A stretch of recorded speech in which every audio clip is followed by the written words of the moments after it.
Welcome to On Our Watch, a podcast about coastal erosion and sustainability in Louisiana. My name is Marian Evans. I'm a filmmaker and a producer of the documentary On Our Watch, a feature-length film that examines Louisiana's coastal land loss crisis and the ways in which it impacts our communities, industries, and culture. The film's director, Jonathan Evans, and I are proud to produce this podcast series that will continue to explore issues facing the Louisiana coast through conversations with local residents, community leaders, and experts. On this episode, we're speaking with April Newman. April is a project manager at the Coastal Protection and Restoration Authority of Louisiana. And now, our interview with April Newman. Thank you for joining us today, April. Thank you for inviting me. Of course. So, you're a project manager here at the CPRA, as well as a hydrologist. And I was wondering if you could explain for our audience, what is hydrology? Well, hydrology is, it's simply the study of water. So there are a lot of different types of hydrology. My academic background was more in eco-hydrology. So it is studying how water interacts with the environment, how it affects the types of plants grow, and ultimately the type of ecosystem that forms. So especially here in Louisiana, everything you see was formed by water. So the study of hydrology can mean a lot of different things depending on the discipline that you're in. And here for wetlands, it's obviously very, very important in determining, what type of ecosystem forms in that environment. Right. And so how did you find yourself in Louisiana studying the wetlands? In a very roundabout way, actually. As a child, I grew up in an area with a lot of springs, and I was always just very fascinated by how water just seems to pop up randomly out of the ground. And so I was always very interested in sort of the subsurface and what's like the secret life of water under the ground. In college, I became very, very interested in wetlands. So I ultimately ended up coming down to Louisiana to help with the restoration of Louisiana's coastal wetlands. That really started when I found out about the dead zone in the Gulf of Mexico, which is an area of little to no oxygen. And what happens is that when the fertilizer runoff from the entire Mississippi River Valley ultimately culminates at the mouth of the Mississippi River and runs into the Gulf of Mexico, it creates an algae bloom, and when that algae ultimately dies, it takes all of the oxygen out of the water. So for me, having sort of this broad ecosystem perspective on things, I was really interested in how the wetlands are really a part of that whole river system and how they're an important they basically become the filter at the end of the Mississippi River Valley. So I realized at that point, how important wetlands are for the overall function of the entire river system, and the fact that we've been losing them from many different natural factors, and also humans have sort of undervalued them for many, many years. We thought that they were pretty much worthless and that we should, drain them and fill them in. And then over time, especially with some catalyzing events such as Hurricane Katrina, I think everybody sort of woke up and realized that the wetlands are actually very, very crucial, not just to the function of the ecosystem, but to the function of our entire society. Wow. Yeah. More important than you think. Yes. So what is your day-to-day like as a project manager here at the CPRA, and how many projects are you managing at any given time? On a day-to-day basis, so we have about a dozen project managers here at CPRA, and I would say we each have, between probably 6 and 10 active projects at any one given time. Some of them may be in the design phase, some of them may be even on into the construction phase.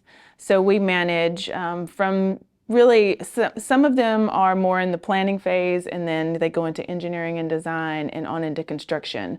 So we oversee the project sort of from birth all the way through implementation. So, yeah.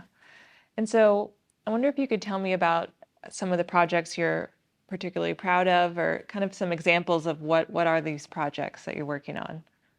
Sure. A lot of the projects I'm working on are marsh creation projects. That involves taking an area of shallow open water and filling it in with sediment to an elevation that can support a certain plant life, marsh plants. So we'll build a dike around the edge of it and then fill it in with a nearby sediment source, usually from a lake bottom. I've also been involved in barrier island restoration projects, and those projects are a little bit different. We typically use an offshore sand source to nourish our barrier islands, so that's a much a larger scale project, such as the Terrebonne Basin Barrier Island project that I worked on, which was 3 barrier islands that we restored in the Terrebonne Basin. And it included Trinity East Island, Timbaleer Island, and West Bell Headland. So those were areas where we had dredged the offshore sediment to nourish those barrier islands that would have naturally been nourished by the river, but since they're not being nourished by the river anymore, we have to sort of continually nourish them with sediment over time to maintain them. Right.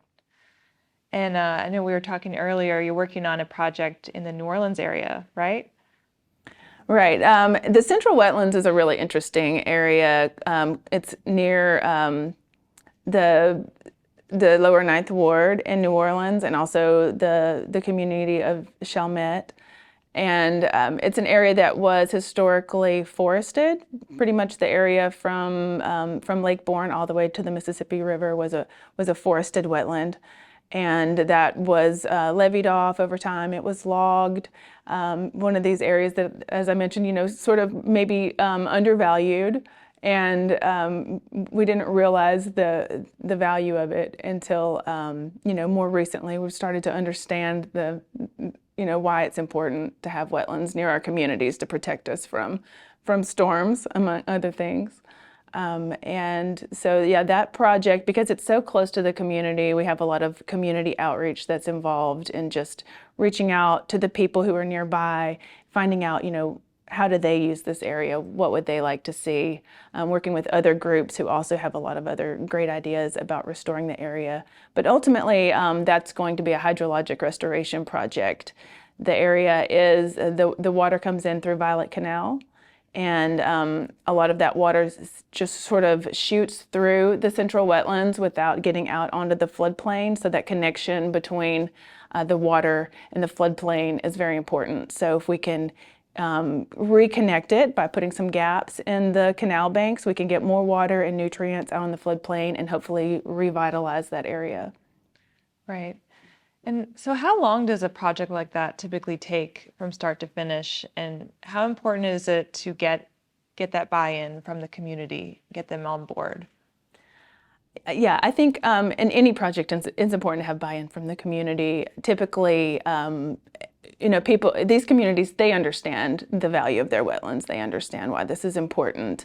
In an area like Central Wetlands, because it's so close, because there's so many people using that area, I think getting the buy-in and working with all the communities is that much more important because there's so many people there. But usually a project takes between 3 or 4 years from the time that we have, a solid concept, a goal of what we want to do with the project, to go through all of the process of permitting, getting the land rights agreements, getting all the landowners to sign off on it, and working with them and their specific needs, doing all of the environmental compliance. We have to, think about cultural resources and endangered species, and make sure that we engage all of the necessary partners in that process as well. Do you enjoy that planning process of getting into all the nitty-gritty details of a project like that? It's just very exciting to be on the implementation side. CPRA has this master plan that we develop that essentially becomes a list of projects. And then so the project managers come in, and each of the projects is like, one of our children. They each have their own individual needs. And so it is really, really fun to see something go from a concept into design through all of the challenges and opportunities and issues that you deal with along the way, and then to see an area that was formerly shallow water become a marsh again is just, it's worth all of the work that we put into it. Yeah, you get to actually get in there, get your hands dirty, and take action on these projects. It's great to see them come to life. Is there any particular project where you've seen a lot of progress that you're really proud of? I mean, really the barrier islands, it's almost magical to see an area that was water become land almost overnight. We'll do about 200 feet of barrier island in a day. So it's 24 hours a day, 7 days a week of pumping dredged material from offshore onto the barrier island and nourishing that. So it doesn't require the dikes, as I was talking about with the marsh creation, where you have to build the dike and then you fill it in, and it really takes time for the plants to come in and for it to start to look like a wetland. With the barrier islands, it's a lot more instant satisfaction. You can really see the difference day to day. And then when you walk on it, it's just this vast, beach that wasn't there before. Yeah, that's incredible. So is there anything you wish people knew more about with the Louisiana wetlands, and what's the most important thing people can do if they want to help with this issue? I think what you're doing is actually really wonderful, to tell you the truth. Just educating people. It's amazing how many people are not aware of the issues that are going on with our coast. I find myself talking to people on a day-to-day basis about coastal land loss and what's going on.